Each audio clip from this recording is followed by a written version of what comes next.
Hey, welcome everybody. It is 7 o'clock Wednesday night. Time for Sci-Fi Distill. Welcome back, Mary Beth. How are you? Hello, hello. How goes it? I'm just trying to stay warm with this weather. It's January. What do we You say? got a It's little January snowy 40th. tonight. January 52nd. So it sounds like it's just it keeps January just doesn't end. It doesn't end, but it is finally coming It to an will end. end Saturday, finally. Yes, it Yes. will end And it's not a leap year, so we don't Yeah, even have to so worry we'll about have a February. nice long February, I guess. I don't know. So we are doing for the first time. We're going to do a top 10 of Star Trek something. I stole this idea from the Trexperts. Sorry, Darren and Mark and Ashley. Ashley. Thank you. I don't know why I always forget his name. So I am totally ripping you off. But they do 10 by 10, which kind of makes me They slightly do. like, They do. They do. Yeah, they do all of I literally running told up to the Darren, don't do it. holidays. They do Don't do the like 10 by 10. 10 episodes that are top tens, and yeah, it's a lot, a lot. So, hey Jeff and Dave, thank you for joining us. Christopher, of course, thanks. Bill, thanks for joining us. Always good to Hi, see you guys. guys. Hi, Sue. So before we get into what we think, and these, let me just say this first. These are what we kind of thought were our picks. This is not a definitive list by any means. Oh, God, no. No, no, It's no. just what we think. So you Feel guys free to can disagree. can disagree, and you can put your disagreements in the comments. But before we do that, we have news. We have a little bit of news, and I am happy to hear your opinions on the news tonight. I have 4 items. News item number 1, we are still waiting for Resident Alien Season 4, which is filming now. But in the meantime, Season 3 is coming to Netflix. Season 3 is coming to Netflix on February 13th. And side note, I don't know if Alex is watching, but Supernatural fans, which is me and Alex, Supernatural is leaving Netflix later at the end of the year, so that's not good. News item number 2, if you loved the Addams Family spinoff Wednesday, which I did, Netflix promises, and this is a big promise, but Netflix promises Wednesday season 2 will be an epic hit, saying they expect to see fans flooding social media with positive reactions. That's really going out on a limb. Yeah, it's almost like you're asking for the opposite to happen. Like, Exactly. it's not in today's, especially with today's social media. I completely agree. I don't know why they're doing it. They even touted that it will garner massive social media engagement on a recent quarterly earnings call, which I know they do talk about the shows on the calls, but that's just weird. The marketing for season 2 has started up. I've seen some behind the scenes shots on social media, but there is no word yet on when we can expect it. Like, they haven't given us a date, a month, a season, like nothing. But they're saying, oh yeah, it's gonna be so great. So I don't know. I don't know what's going on. To me, that's Yeah, it was a weird. great show. I loved it. I thought it was a great spinoff. I thought, Yeah, I did too. the cast was great. I really enjoyed it. It was fun. So I hope they continue. Maybe we'll get Stranger Things final season before the kids are out of college and have grandchildren. I don't know. I mean, they're gotta be so old now. I mean, when was the last Stranger Things? It was like 2 years ago, 3 years ago. It seemed like it was forever. I don't know when it was, but it was like forever ago. I gotta tell you, I don't like these big gaps. I don't. No, it's like, HBO pulled it with Game of Thrones, where we went like a year and a half, and then we got they did that with The Sopranos. Remember? Yeah, The Sopranos had there was some big gaps. You're right. It was one of the first series that had a massive gap. At least with Sopranos, you got like 13 episodes. Yeah. They were closer. They weren't up to 22 episodes, but they were closer. Yeah, they were. It's slowly. Now we're down to, I think, what was the I just watched American Primeval, which is a Western on Netflix. Pretty good. And I believe our friend Liz Klaus, I can't ever pronounce her last name. Yeah, I know who you mean. I'm talking about from Picard. I think she worked on that. So it was good. If you like very dark kind of Western, not a positive. American Primeval, it's not based on that British show Primeval where they ran around fighting dinosaurs, did they? No. This is real. It's docu history or whatever. Not, and it's about the Mormons and Brigham Young a little in a bit, and just that whole move west. It's not, it's historically accurate, I suppose, but it's not fantasy. It's not sci-fi anyway. All right, not a bad show. All right, maybe I'll check it out. All right, guys. News item number 3. Marvel. Marvel, what are you doing, Marvel? Do you guys not remember that last year we talked about superhero fatigue or the genre fatigue, whatever? Marvel has 6, count them, 6 new shows coming to Disney Plus this year. That's 3 live action and 3 animated. One of the animated series, Your Friendly Neighborhood Spider-Man, starts streaming January 29. That's today.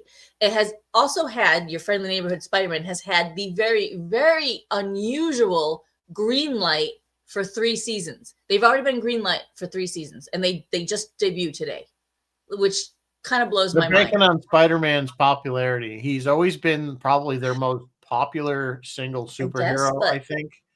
I guess, but this is going to be Spider-Man as a kid, so I don't know, man. It's the only MCU project to ever get a 3-season greenlight.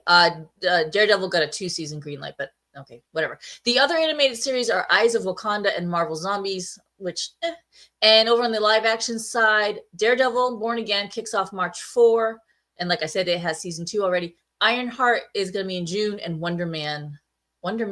Yeah, Wonder Man will be in December. I don't know, man. Of those 6, I feel like Spider-Man might be okay. Daredevil might be okay. The other 4 are going to tank. That's just how I feel. Yeah, I don't know. I have been watching, I don't know if you watched it. I have been watching the new one. I think it's on HBO Max, the Creature Commandos, which is a DC. Oh, how is it? It's not bad. It's quirky.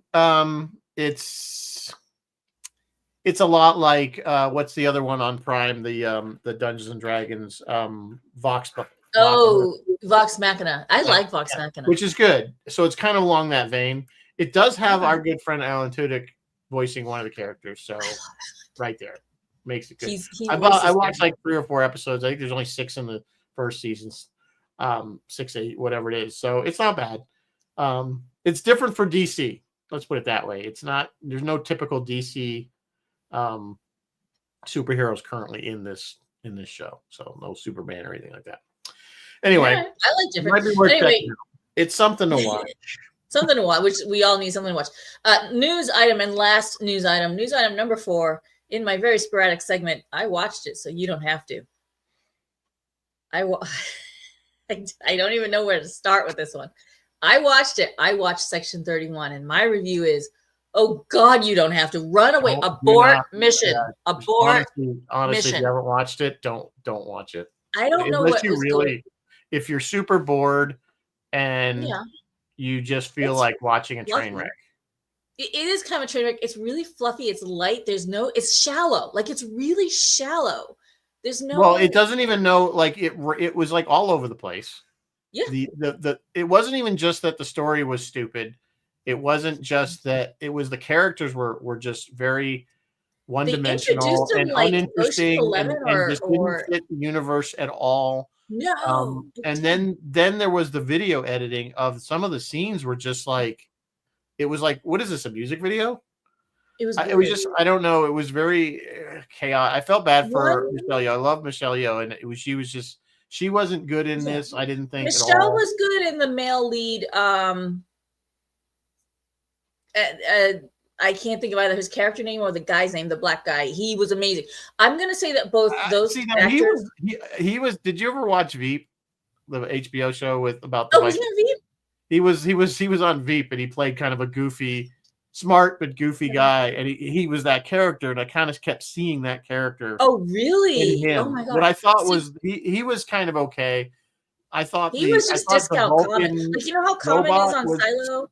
The Vulcan robot was stupid, was just dumb. No, that whole robot thing. was stupid. What was that creature? We never saw this before. The little tiny guy that it was somebody watched Men in Black and thought, hey, that's a good idea. Let's do that. It was so stupid. It's like so stupid. But Michelle and the lead guy, they were doing. Why do you have a Vulcan with an Irish accent? Yes, the Vulcan had an Irish accent, and not a particularly good Irish accent. If you watch Trek Culture, which is hosted by Sean Ferrick, who's Irish, he's like, it was just horrible. It was just horrible. That's not how we talk. And the other thing is, these guys are supposed to be top-notch Section 31 agents, right? They're supposed to be the cream of the crop, where they're top agents. And Michelle Yeoh goes for the bar and picks them all off, picks them out instantly. that she knew they were all agents. Like, I'm like, well, you're not very good at your job. It had an Ocean's 11, or not Ocean's 11, but one of those, like, yeah, they were trying to do this, like, it was partly a, we well, the other thing introduced was this the guy MacGuffin of the, no, sorry, there's the all kinds of device. spoilers here if you really want to The watch. Godsend. It was called the Godsend. Yeah, the Godsend. Is it Godsend or is it Gods? Is it God's End? That was Or so Godsend. But I mean, okay, so they never really explain what it does. Is it some kind of explosive device? Is it biological? Is or it like whatever. the Omega whatever in Galaxy And they're Quest, where it like, turns they into never that, but they're- explain like much about it.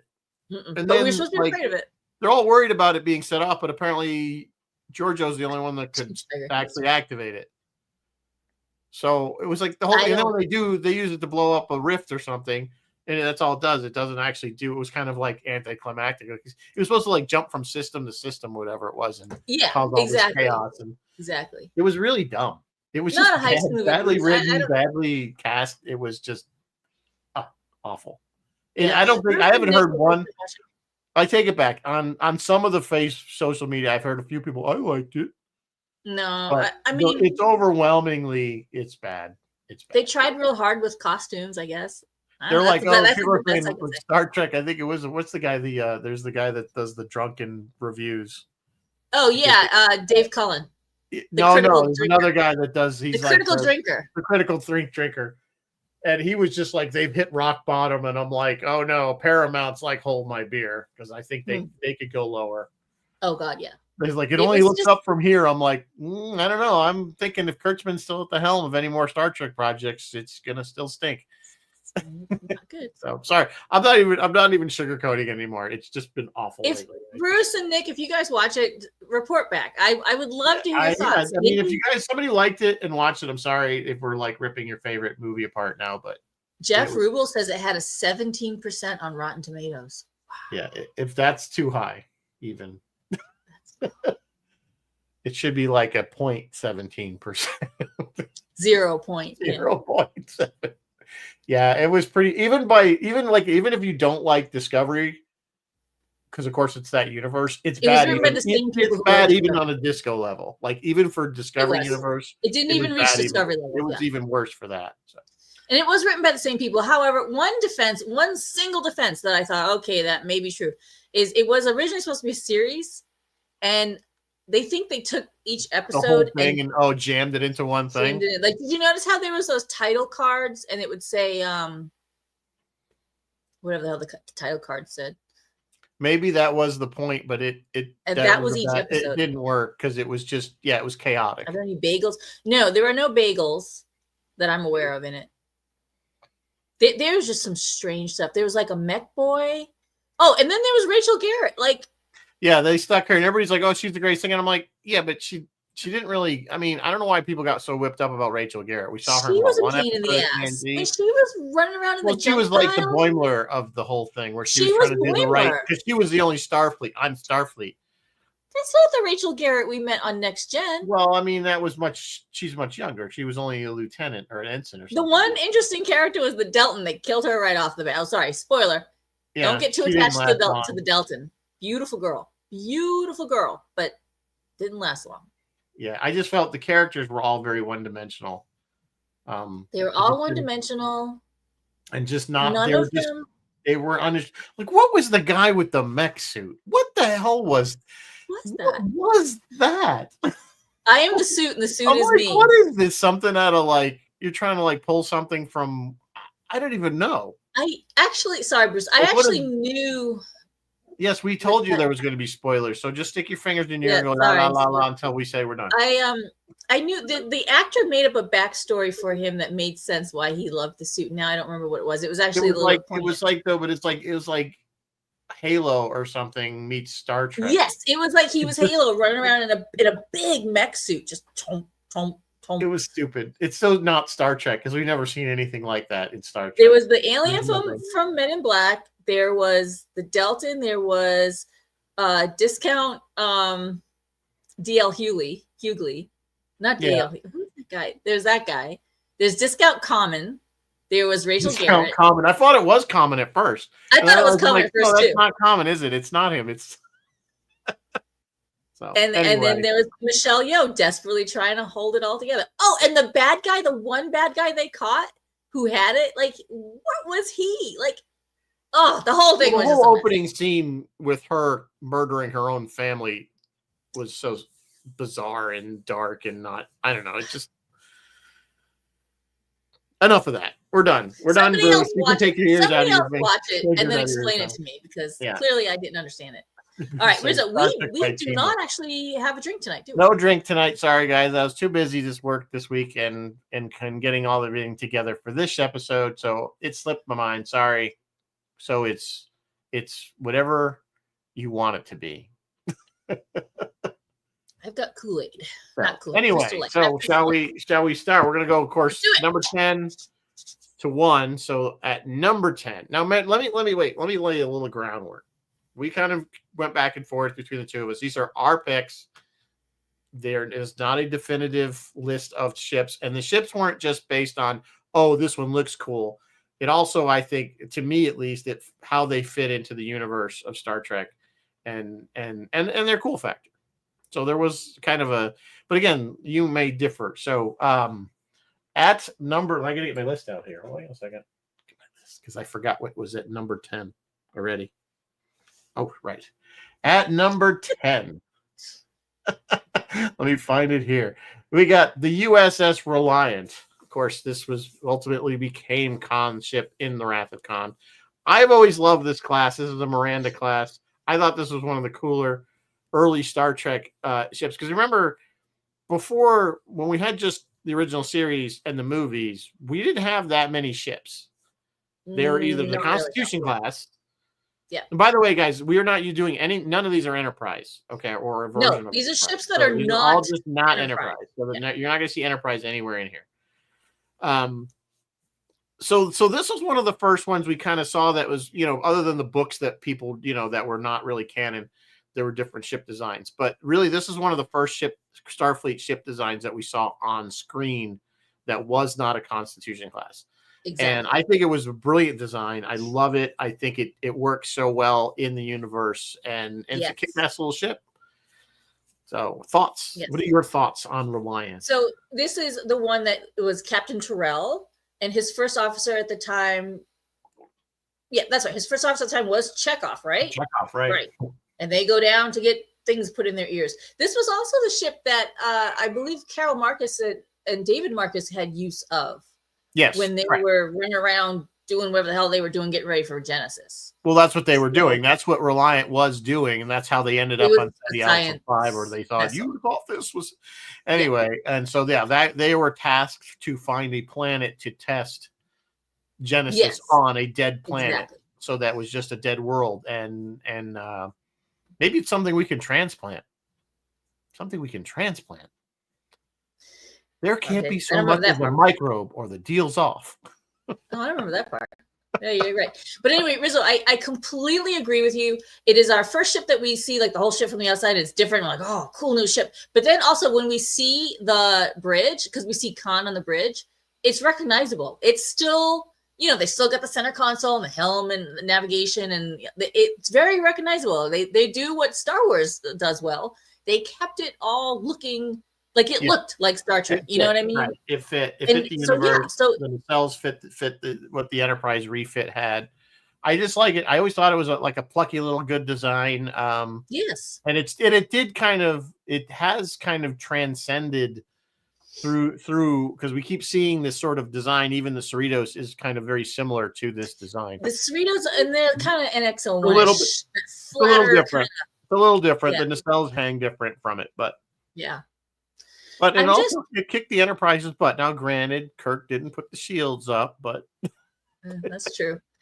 I'm just looking through the Wiki Alpha to see who designed this thing, but I'm not immediately. Do not know who designed it. If anybody does know, if anybody knows who designed it, please let us know. Yeah, but we saw this design even in TNG. There was a version of it, of the Miranda class. Yes, of the Miranda class. The little, I think it was with the torpedo launchers up top on that little hoop, the roll bar as I call it. Yeah. But I think they had a little different. That was different, but it was Miranda class.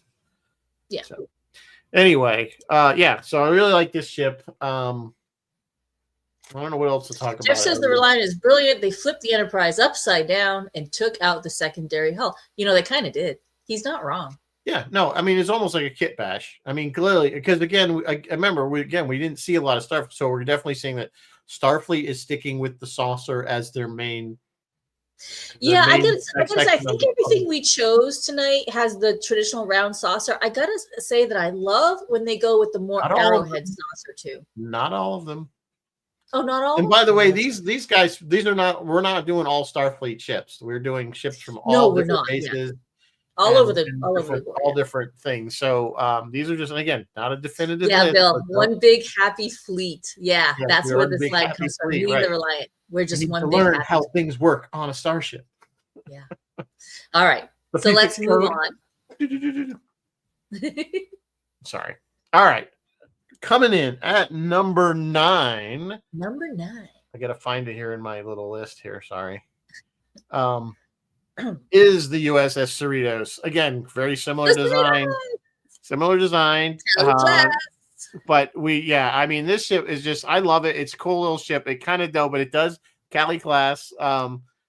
It does. One of the things I think I like about it is it says it's definitely a Starfleet ship. There's no question about it. But yet it kind of says, yeah, this is not a Constitution class. This is not a flagship vessel. No, it's kind of a workhorse clearly vessel. Second contact. Second contact.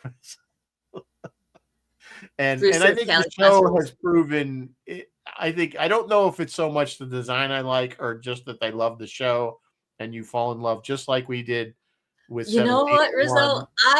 When you made me make my list too, I put Cerritos on my list and I was like, why do I really like it though? And I was like, I don't know. I just love Laura. There's really nothing super special about it. It's not, but it's plucky. You know what? It's like the Reliant. It's plucky. Like in that opening segment, it gets into so much trouble and then it recovers, Like in their opening credits. Yeah, but I think it's because of the love of the show. I've been rewatching it and I pick up now that I'm getting through it on a second. It's so funny because I see how they connected things later on down, like seasons later. Things that I missed the connection that they mentioned way back in like the first or second season, but then you're seeing them again come resurfaced in the third and fourth season.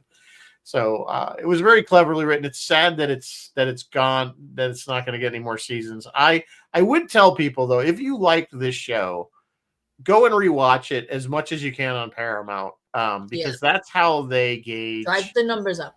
They gauge a popularity of it's not just whether it got watched once, it's how many times it gets rewatched. So I'm rewatching it until I dump Paramount, which is going to be soon because there's nothing on there currently that I want to watch. Yeah. You know what else I liked about the Cerritos is it gave us little glimpses into things that other ships didn't. For example, we got to see how the holodeck gets cleaned. We got to see how these guys are all sleeping in these hallways, like stacked in bunks. We got to see there are a few other things that they did on this ship. Oh, we saw Rutherford and Tendi climbing in the Jeffries tube, like laying on each other to fix stuff. Like you got to see stuff on the Cerritos that you don't get to see at any other ship. That was one of the funniest things from Lower Decks was when they got to go, like one of the crappiest jobs that the Lower Deckers gets is to clean the biofilter out of the holodeck, which is like, you guys can read into that what that entails and why there's a biofilter. Bruce says, why are the nacelles so bright? I don't know, Bruce. I don't know, but they blink out when they hit that. That was funny because that's when Boimler got promoted, he got his own cabin. And that's right. One of them was like right next to the nacelle there, looked right down on it and was blowing out. It's like that Seinfeld episode with Kramer in the red light. And then of course at the end, Rutherford just goes in there and goes, "Oh, well, you just tell it to put the filter in or something, and it changes." Yeah, and he just dims it or whatever. Yeah, dims it right out. Oh, so good, so good. Yeah, Bill's saying we should have kept Lower Decks and not done Section 31. Yeah, Bill, I gotta say I agree with that. I mean, any show, and before it even airs, I'm gonna say they should have kept Lower Decks and not do Starfleet Academy. Yeah, because we're gonna wait for that disaster to drop. I agree. I have good concerns. I've got grave concerns about Starfleet. No, I'm just reading what some people are saying. Yeah, Nick is the shape. I'm just talking about the saucer section. Like they keep it circular. I also enjoy when they make it kind of arrowhead triangular. There's only just a couple ships like that. Yeah, I mean, if you go back, they had the Daedalus class that had basically a ball. It was a ball. It was a ball, yeah. Yeah, if you really want to see cylinder and then the cells, it was basically exactly. It was. Yeah. If you want to see some different ships, check out Star Trek Online, the online game. Yeah, they have a lot. All kinds of cool ships, but I chose not to include any of those because no, it's not. Unless you play the game, you're not going to know. I wanted ships from the shows that you guys would all know and recognize. So yeah, and all right, let's move on. We want all these ships are canon. There's no all these ships are canon. Yeah, stuff in the game. Some of it is not exactly. Yeah. So the next one is number 8. This one might be some controversial, but this is the Jem'Hadar fighter. And this is one of my picks, actually. And I always like this ship. And I like this ship just on the cool factor. It looks like an Egyptian scarab to me. Yeah, it does. It looks like a bug or a beetle. And I don't know why I like this. And I think the whole arc of DS9 and the war, it's fighters we had never really seen in Star Trek. Individual and attack. These are attack ships. They're always capital ships. And yeah, they were never had small. So it was interesting to see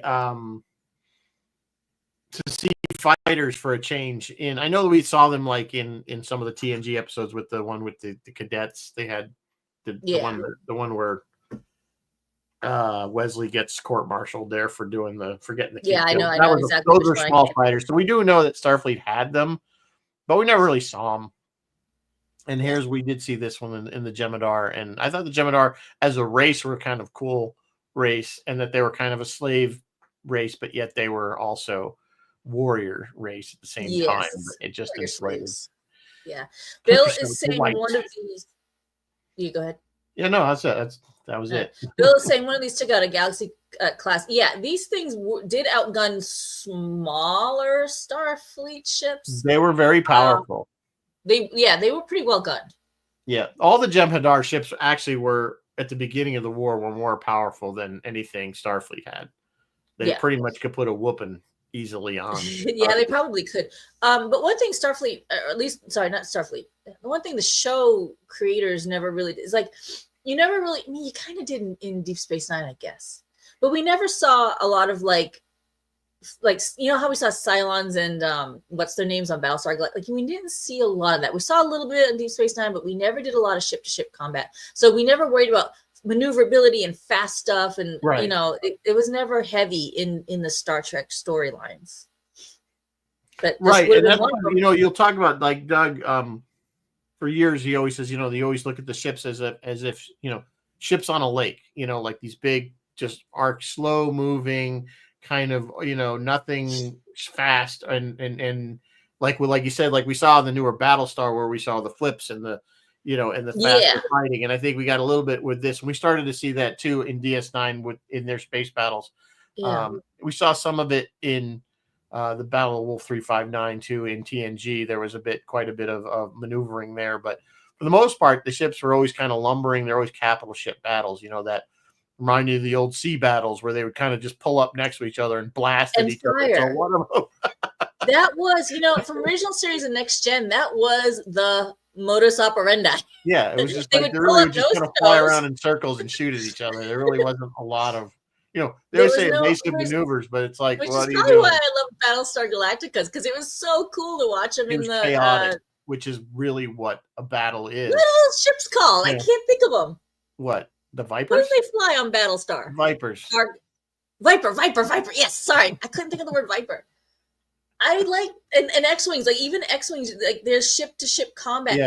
Yeah. And I like that. The Vipers did fly more realistically because they would do that flip around and fire backwards. Flip around and fire backwards. They would use momentum and stuff, whereas the X-Wings flew like fighters in the air. But again, Star Wars is not, there's nothing scientific about Star Wars. So. No, I suppose not. All right, so that was number 8. I don't know who designed this, but this kind of makes me think it's a John Eves design. I don't know why. It could be. I don't know. It has his feel to it for me. I need to get off memory off because it's not telling me. Or if it is telling me, I don't know where to look. All right, so moving on to number 7. No. This one's going to be another controversial one. This is one of my favorites. Was the NX-01 shuttle pod, and I liked it the best because I thought it was one of the more realistic. I mean, I don't know. Realistic is kind of relative because, like, where are the engine? The engines are very small on this, but it wasn't. No, this is not a warp capable vessel. It was strictly because they didn't really have the transporters were still new. This is, of course, from Star Trek Enterprise. So the shuttles were their only conveyance generally from to and from the ship to the planets and whatever. So they use these shuttle pods. I don't know. I just thought it was a really cool, little simple. It was a simple design like the original shuttle, but yet it had kind of a feel. It was tiny. You could get maybe 4, 6 people, I think, max inside the thing. But one of the things I think that made me really fall in love with this, there's a great episode from Enterprise called Shuttle Pod 1. And it was one of the better episodes, one of the higher rated episodes, where Trip and the why can't I think of his name there? Dominic Keating is the actor.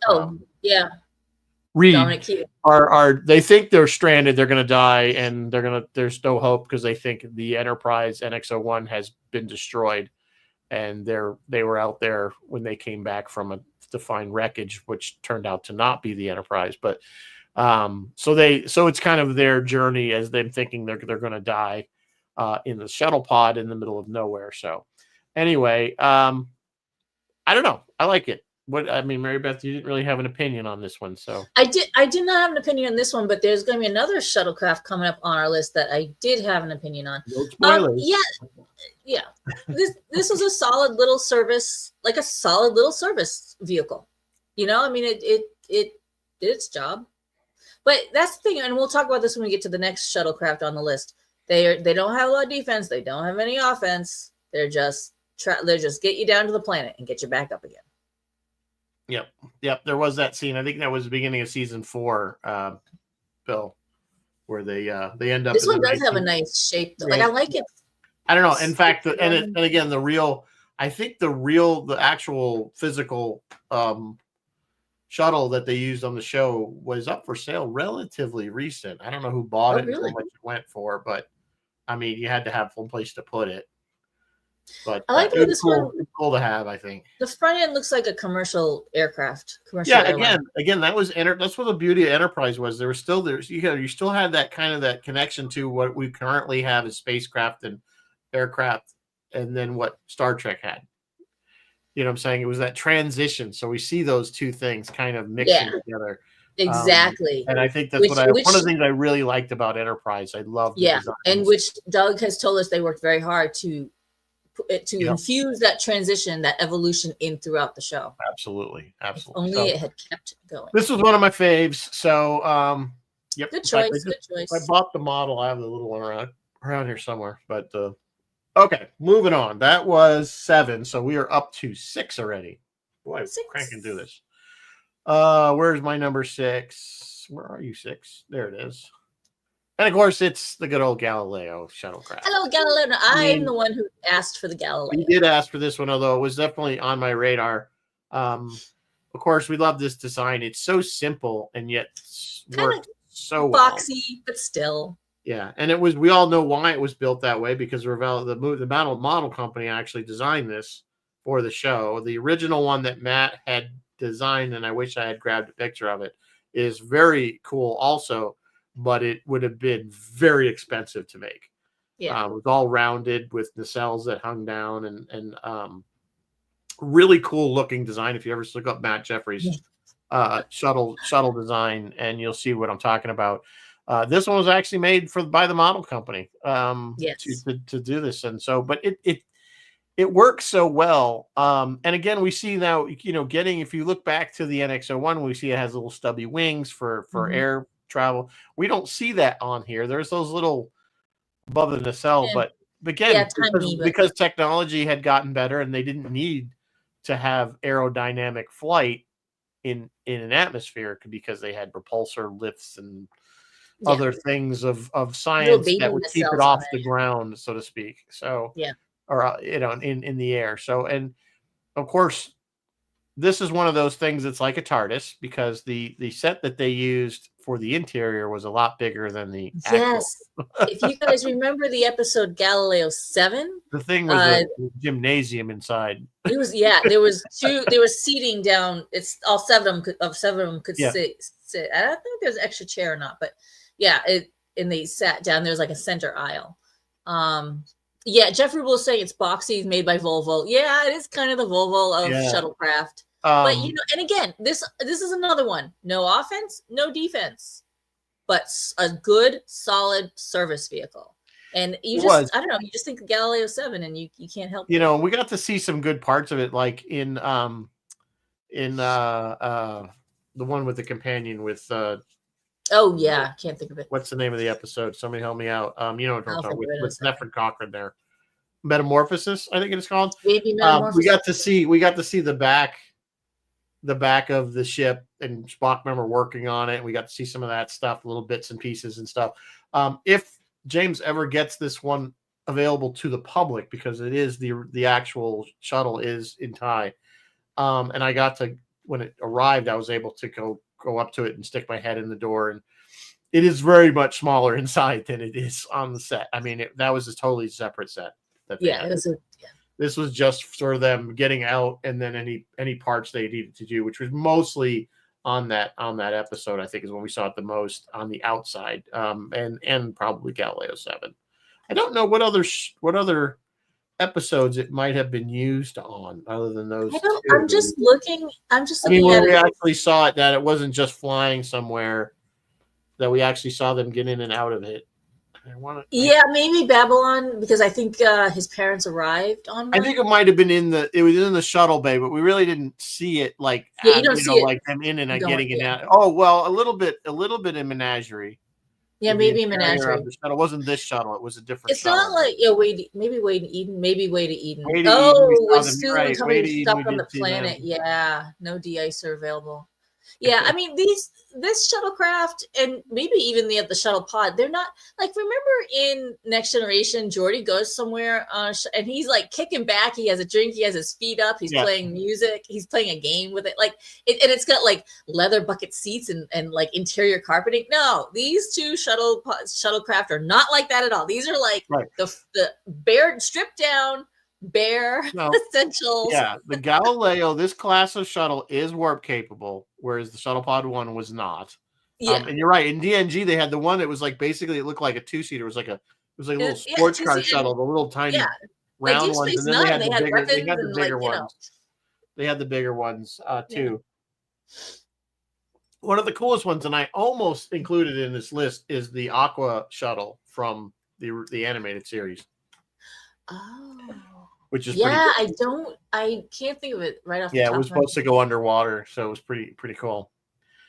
So yeah, we love the Galileo. Hopefully, I'm hoping James figures something out and is able to get it set up so that everybody can see it and enjoy it and in its restored glory. Of course, it's had the original prop had a long history of sitting in a junkyard for many years. For a while, but then it got to go to NASA for a bit. Well, once it got restored, and when it was found and they purchased it and restored it, then it was at NASA.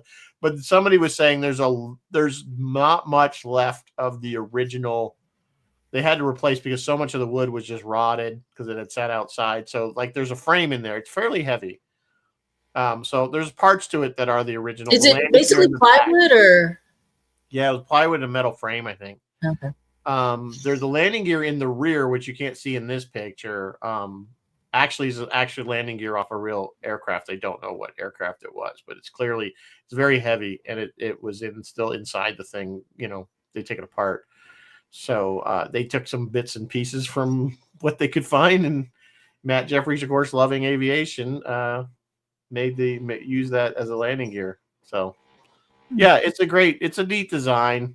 Even in the interior, I like it. It's just very simple. You have the two seats, kind of the navigation console, and these like sort of round viewer things pods that kind of come out. But again, it's super bare bones. By Deep Space Nine, there are mini apartments in there. Oh yeah. Their Deep Space Nines were runabouts. The runabouts were much bigger. And Yeah, runabouts were, yeah. Yeah, they were much bigger. And, I kind of regret not putting them on this list somewhere too, because that is a very cool ship that I didn't even think of. So I'm going to apologize to runabouts because they should be. Sorry, runabouts. Sorry, runabouts. You So deserve anyway, your moving on. Let's move on. This next one is number 5. Where are you, number 5?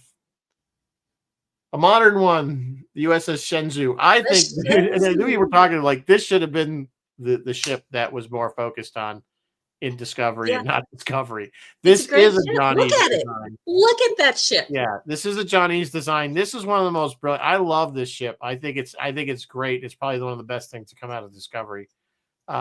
It's neat because the bridge is this was a new neat design. The bridge is underneath. It's a low slung bridge. So instead of being on top where they all were, it's underneath. Yeah. Which is really cool design. Cool, different. Hi, Phil. Because there's no up and down in space, why can't it be down there? And why shouldn't it be?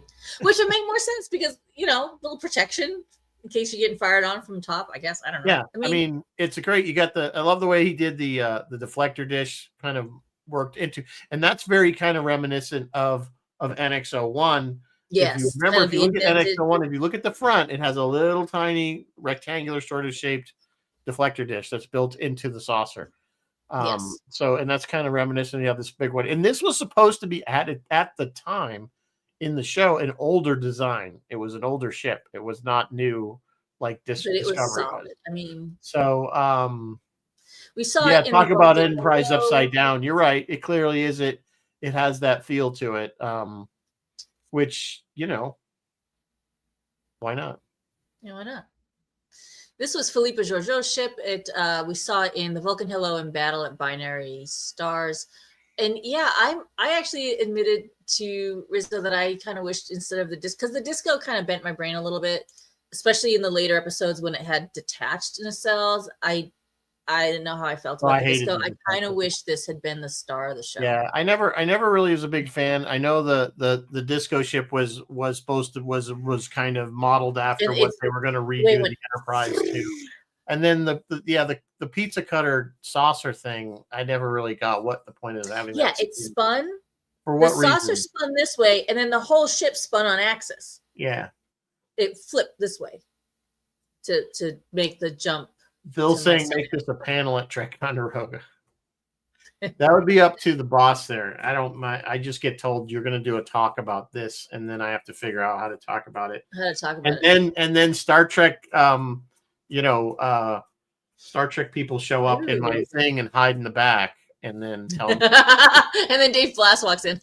Dave Blass hiding in the back of my Picard talk that I knew nothing about, really. Oh, that's awesome. Bruce is saying he likes the red. Yeah, you know what? Finally, the red is different, and that's true. That's a different. Yeah, having it even paint on there to begin with, it looks good. I don't know. I like this ship. I like it too. Just this one was picked strictly on a cool factor, I think. And I'm a big fan of John Eaves' designs, and I did get to talk to him for quite a bit at this last Star Trek Las Vegas last July. I was there and he was there, and we just ended up shooting the crap about stuff. He had some pictures, lithographs he did of the Phoenix, and I had him sign that because I thought that was another one of my faves, so that he did. So we just got to talking, and he's a really super nice guy if you ever get to meet him, by the way. So he's at Star Trek Las Vegas a lot. We've been trying to get him to the set tour for a while now. Yeah, he would be a great one. Yeah. Make the connection. Yeah, can't quite do it. It's not easy for people to get to. No. So okay, moving on. Number 4. We're in a 4 or 5. That was 5. That was 5. We are now up to 5. Let me find top 5. 5. Where are you? 5. Did I not upload 5? Uh-oh. Okay, talk about yourself while I see if I can do this. I've got for number 5. Should I say what it is? No, let me see. Go ahead and just come up with. Let's talk about internal combustion. Let's go back to Ticonderoga. You guys want to do ships on Ticonderoga, really, or just a top 10 in general? We could do a top 10, whatever. If I've got Rizzo, if he's not going to go do Dirt Days, we'll do top 10, whatever. I will be there. I'll probably have to split it. That's the one. There we go. There's I guess I number. did upload it. It was hiding. So this Look is at the that bird Romulan feet. warbird, or from the original series. This was another brilliant design. This isn't a really great angle. The top is actually cool too, but you gotta have the bird of prey at the bottom. I never even noticed now that I look at it, it had the little feet, the bird's claws. Yeah, it's got all of it. It wasn't just the So wings. this is Romulan, right? This is the Talus. This is a Ramen Talus class, I believe is what they call it, at least on Star Trek Online, they call it Talus class. The weird thing about this ship, although I loved it at the time, and again, it was one of the few times we got to see a ship that wasn't Constitution class. In the original series, it was you either basically saw a Klingon ship, this ship, or a Constitution class. I mean, or the shuttles. There wasn't a lot of other options. But this ship, the way they always confuse me is like Scotty said, nope, their power is simple impulse. But they had to have warp drive. They had to have warp drive. Otherwise, how the hell did they get it? Because simple impulse is like they had to have warp. Go to light speed. So how the hell did they get all the way from Romulus to the Maybe they had them by selling not a network. generation I don't ship. know. So my thing, I think that was an error in writing that they didn't. That probably was an error. It probably was. Jeff Rubel was saying the original bird of prey that became the warbird. Yeah, I'm gonna confess to you guys right off the bat, right here. A young little kid, Mary Beth, could not keep Romulan and Klingon ships straight because bird of prey and warbird to me is the exact same damn thing. Like it doesn't mean anything to me. It's just a bird. I don't know. Well, so they did explain, and they even did it in TOS. They said because of this they couldn't reuse this model when they did Enterprise incident. Spock says something like, "Intelligence says that Romulans are now using Klingon design." That there was a throwaway line. Yeah, but they did it on purpose because they knew that people were going to notice this is not that's a D7. That it's not, it's a Klingon ship. Yeah, I know it's D7. See, yeah, D7 so they're basically what they're recognizable. saying is at some point in the TOS era of Star Trek that the Klingons and the Romulans had some kind of agreement that they traded and shared, and then there was obviously a falling out because by the time we get to TNG, we know that Worf is not a fan of Romulans. Romulans. And that's actually kind of brilliant because that happens in real life. That happens on planet Earth. One country uses another country's design, and then we saw that again in Deep Space Nine because when the when the Starfleet and the Bajoran took over a Cardassian Tarak Nor, whatever the heck the name of Deep Space Nine was before it was Deep Space Nine. So yeah, I think it's an Enterprise. It's in the Enterprise incident, which Spock clearly says. He goes, "Intelligence is something." He says, "Now Romulans now using Klingon design." Yeah. So yeah, that's confusion and little they're retconning the fusion. Yeah, I mean that's kind of how. But even as a kid, I didn't think it made sense. In my defense, I was like 8 or 9 or 10. I remember watching it and go, "Well, that doesn't make any sense if it's simple impulse. How the hell did it get all the way across?" You guys made it very clear the impulse was the slow version. Because they even kind of implied that 100 years before, remember there was the Romulan War with Earth that's what it was. It was no visuals and it was impulse, slow kind of. But again, that doesn't jive with. You need at least faster than light travel to have this kind of interaction. The other thing about Romulan and I guess Klingon ships is now you see them, now you don't. Yeah, which is the cloaking device and the plasma weapon, which we never ever saw again. That the original from the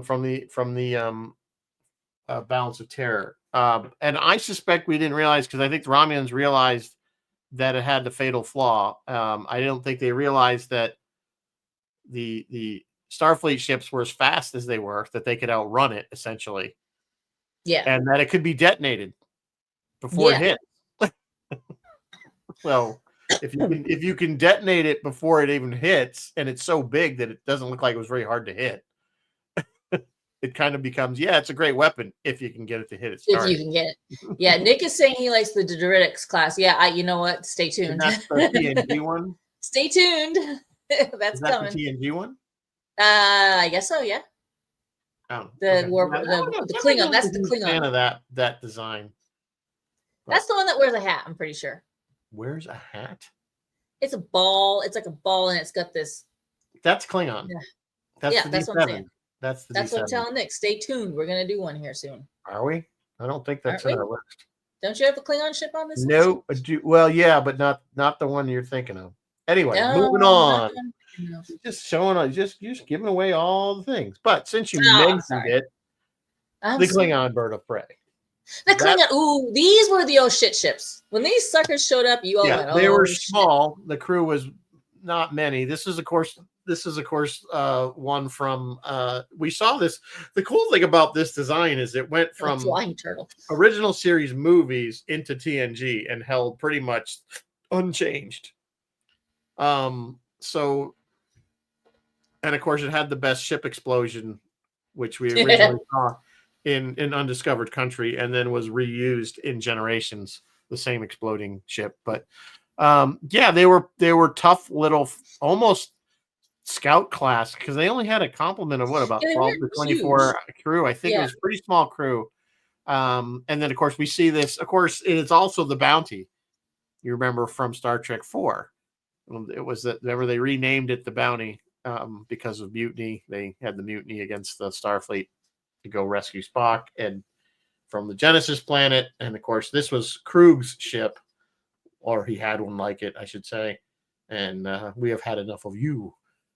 Yeah. I gotta say, this design is fabulous. Look at the way the two wings kind of slope down, and then they've got the guns. It's like, if you guys ever seen shots of birds, like eagles, birds of birds of prey, real birds of prey. It does have more of a do that with their wings. And this is why I like this ship over the TNG version of the Romulan Warbird.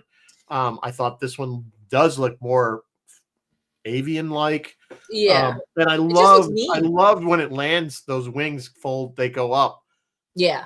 Like gull wings. And everybody, don't forget where we parked. And it lands, and I think it looks brilliant landing like that with the wings coming up out of the way to basically, I guess they double as nacelles and guns, clearly. Yeah. This was a great pick, Rizzo. I did pick the D7, but this is a badass ship, I gotta tell you. The D7's a good one, and I really, it was kind of between this, but I think as Klingon vessels, if you had to pick one, this one's cooler than the D7. Yeah. Yeah. I just always liked it. I like the way they always shot it, the way it flew more like a fighter than a capital ship. It did. It had maneuverability. Had more maneuverability. When you saw that nose glowing, you know something bad was about to happen. Yes. So, and then the bridging on this one was really cool too. It was always dark. All the, it's kind of dark and crowded. Because we never saw a bridge on a Klingon ship in the original series. We saw Romulan, but we never saw the bridge of it. I've seen one on the screen, but I don't know. You've seen the ship on the screen, but you've never seen the bridge. We never seen the Klingons on the bridge. So this one, of course, is one of the first bridges that we saw on the Klingons, and yeah, we did see it in the motion picture. There was the opening scene that was Mark Leonard as the Klingon there, where he gets sucked up by V'ger. So anyway, moving on. Is it really already 7:50? We got to. It is almost 7. I thought we were going to run short, and we're running on. All right, number 2, because we still got, because before we get to number 1, we have honorable mentions. Some honorable mentions. Number 2. This is another one of our faves. The USS Stargate. This is another John Eves design. This is the Picard version of Stargazer, not the one from TNG, which I thought was kind of lame-o. This one was brilliant. The bridge on this one is brilliant. It is a Sagan-class starship, which is kind of neat because after nice our friend Carl Sagan, nice nod to Carl Sagan. Look at his profile, though. And it's just, nice. It looks powerful. It looks fast. It looks at 4 nacelles. It can go 4 times as fast. Yeah, I don't think it works that way, but you can only go, well, we all know that warp 9.9 is their absolute limit unless you want to get turned into a lizard. So yeah. So the Stargazer, brilliant design, brilliant bridge, one of the best things out of Star Trek Picard for sure. Yeah, I would have liked to have seen more of it. Yeah, I don't know. I like this ship. Yeah, and it was Picard's first ship because that was the original Stargazer. But yeah, I like this one. So I don't. We won't spend a lot of time on it because we've had a bunch of. honorable mentions. So we're gonna do honorable mentions Yeah, before we Nick, get to it does look like a pizza cutter, though. It does. Oh, so does the Enterprise, I guess. So no, All right, I think what are our honorable mentions? Discovery looks way more like a pizza cutter than this one does. So that's my opinion. Because Discovery spins. All right, what are our honorable Our mentions? honorable mention. We'll start with where is it? Oh, okay. I gotta go. I gotta go over here. I'm gonna take this one down. I have to switch the way I do this because I could only allow so many slides. It's a dumb thing. So hang on, folks. And it is the Phoenix. Again, another John Eves design. You can see a Phoenix theory here, but I love this one because this, of course, was from First Contact, Next Gen movie.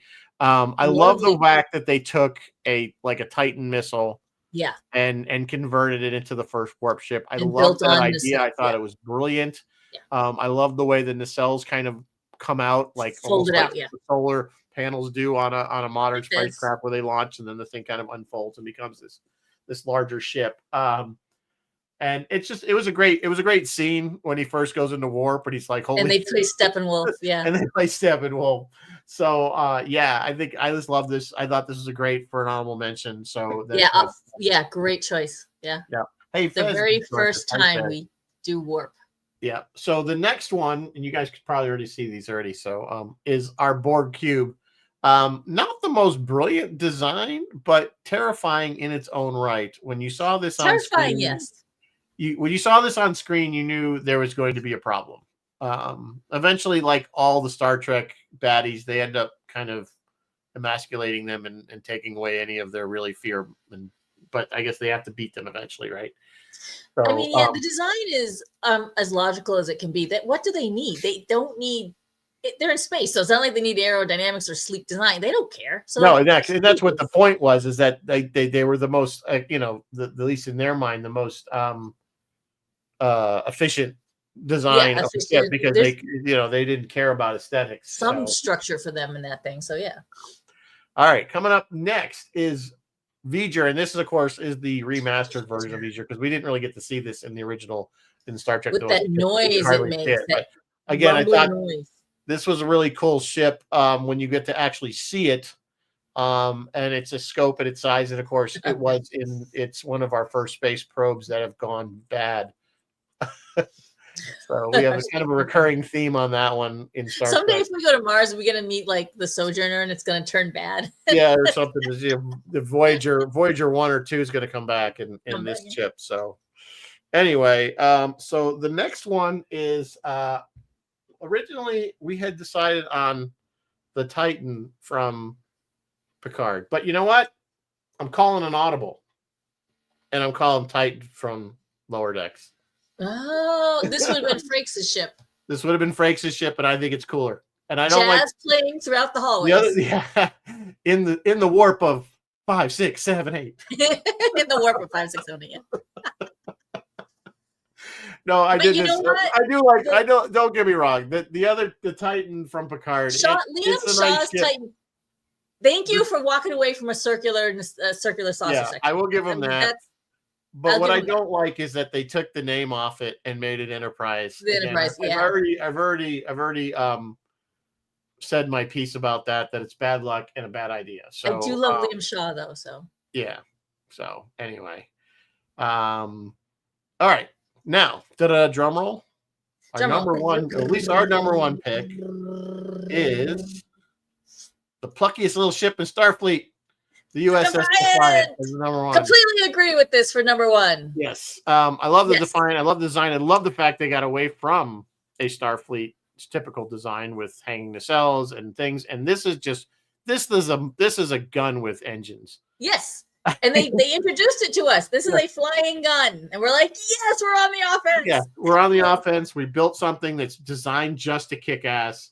Yes. And I just love it. Yet it just had so much character to it. And when you see it fight, even I think was this at Wolf 3? No, this wasn't at Wolf 359 because we hadn't gotten there yet. But when you do see it in battle, when you do see it in battle, it's just. Was it Wolf 359? No, it wasn't. They designed it in retaliation to the Borg. This was built actually. Originally, it was supposed to be a Borg anti-Borg ship, but they realized they needed it for And it has a cloaking For that- device, which is again a no-no for Starfleet. This is the only Starfleet ship with a cloaking device. Yes, So- it does have a cloaking device. So that A was ill-gotten, if I remember correctly, an ill-gotten cloaking device. Well, they got away with using it, at least in their own. The way they justified it because of the Romulan Accord that they had was that it was only going to be used in the Gamma Quadrant, so that because they figured the Romulans are over there. So, but and yeah, side note, it kind of became Worf's home for a while. Wasn't he actually living on the Defiant for a while? Yeah, well, he eventually became kind of command. It was his ship. Yeah, it was his ship. The Defiant was developed in 2366, shortly after the Battle of Wolf 359 and the first contact with the Borg. So it was developed. It was made specifically. It was a flying gun, and it was made specifically, I think, to fight the Borg. But they brought it into service for the Jem'Hadar or the Cardassian, so whoever was fighting. Saying, thank God, number one was an Oberth class. What, you don't like the Grissom? Come on now. That was the from Star Trek 3. Doesn't like Oberth class. So that was our top 10 ships with honorable mentions. Yeah, I don't know. You guys obviously can agree or disagree. That's totally cool. It's like a handheld shaver. Yeah, I guess. Again, we purposely took Enterprises out of here because I think half of these would have been Enterprises. I had the D on my list, and you should have the D on there. I said no Enterprises. I would have had NX on it, and I would have had 1701 on it. So little didn't do too well on First Contact. Tough little ship, yeah. He said tough. That is Worf's little. So, all right, guys, that wraps this episode up. Feel free to continue. So what do we got? So next week, I think I'm going to just acquiesce at this point. Oh, sorry, man. I'm sorry. I'm not trying to bend your arm. I'm sorry. I didn't have another idea, so why not? We're going to do Gattaca, which is one Mary Beth has wanted. I've asked for Gattaca. She's asked for Gattaca, so if y'all hate it, it's my fault. I'm sorry. I'm just saying. I'm trying to be fair here and let you pick some stuff. It's not all just my decisions. Thanks. So yes, so you picked. I've never seen it, so it's going to be a make me watch. The Vulcan ship and the I hope Mary Beth's ready to. Yeah, I'll be very interested to hear your reaction to this. This is an older movie. It's from the late 90s, right? So the 90s, yeah. Yeah, so we'll see how it holds up.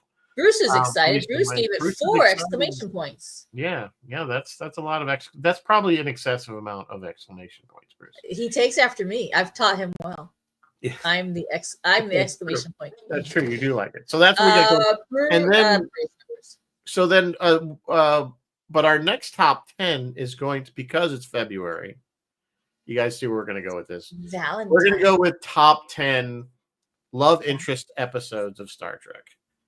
So, or maybe just top 10 love interests. I don't know which. Well, I think we need to do them. There's too many. It has to be an episode. Some of these love interests span several episodes.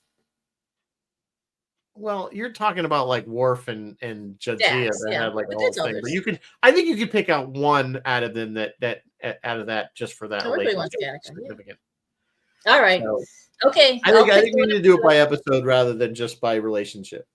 Okay, fair enough. The episode is significant to the relationship. I think it's you have to kind of put it in context. I will do my best to just pick an episode, but it's gonna be a little hard. Across the entire universe of Star Trek. We don't really include JJ Trek movies in not really. So I might do a little disco though. And then yeah, so that's what we got coming up next few weeks, and then you have your dentist thing. So I'll just tell people. I don't mind telling you, I'm having a wisdom tooth out, so I'm gonna skip a week because I'm annoyed. So we'll I don't really want to go, which is the 19th. So what has Roy got going on? Roy is doing on Friday, January 31st at 7 p.m. He's doing a 1951 movie called When Worlds Collide. I have a vague memory of this. This is another one of those classic 50s sci-fi shows. I know that one. Phil, congratulations, Captain Phil. Starting next month, Captain Phil's Planet is now a weekly show every Thursday from 4 to 5 p.m. on WUSB Stony Brook. He was, if you guys remember, he was every other week. So now he has his very own time slot. Use it as, the be wise in how you use that Well, time. he's got the hot air for it. So He's got that. No, don't say that. And he does still have Friday Night Freeform. So Phil is going to be on the air. I give him credit. That's a lot to do. He does 2 hours on Thursday and then the late night. And then late night on Fridays. We've done the late night. With great radio power comes great radio responsibility. It's a lot of time to be talking. It's a lot of time to be talking, which is why he has us on sometimes. It's just that's why he does have us on. So they're usually fun though. Yes, it's always fun. Always fun to go on WUSB. So so I guess that's it. We're caught up. And we're only 5 minutes late tonight. Yay. Yeah. I honestly thought we were gonna go through faster, honestly. So that's why I put so many honorable. Well, I jibber jabbered with the news for a while there, so that's all right. All right. Until next week, you guys, as usual, live long and prosper. May the force be with you, and don't watch Section 31. Don't watch Section 31 and tell me who wants to come on and do Gattaca with us. Yeah, if you're a Gattaca fan, let her know. Which I had like 3 or 4 yays in the comments for Gattaca. We'll see. Good night, folks. See ya.